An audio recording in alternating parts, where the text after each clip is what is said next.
नमस्कार लियो पेश है मेरी एक नौवीं गजल। किसी इरखी दिलै च बसाए, किसी इरखी दिलै च बसाए, लाइयै दिल अस बड़े पछताए, लाइयै दिल अस बड़े पछताए, किसी इरखी दिलै च बसाए। हुई गेई ए दुनिया बगानी, हुई गेई ए दुनिया बगानी, चेता ओह्दा बड़ा सताए, किसी हिरखी दिलै च बसाए, किसी हिरखी दिलै च बसाए, लाइयै दिल अस बड़े पछताए, लाइयै दिल अस बड़े पछताए।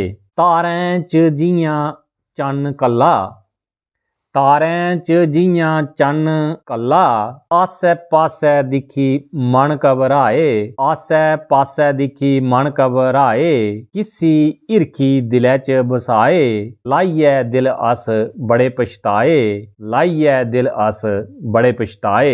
भुल्ली गे ओह् कोल करार, भुल्ली गे ओह् कोल करार, बथेरे चेते असें नुआए, बथेरे चेते असें नुआए, किसी हिरखी दिलै च बसाए, लाइयै दिल अस बड़े पछताए, लाइयै दिल अस बड़े पछताए।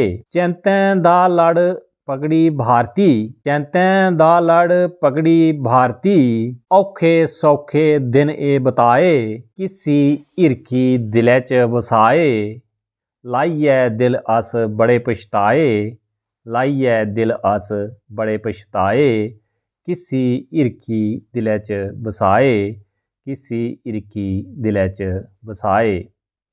जय हिंद, जय डुग्गर, जय मां डोगरी।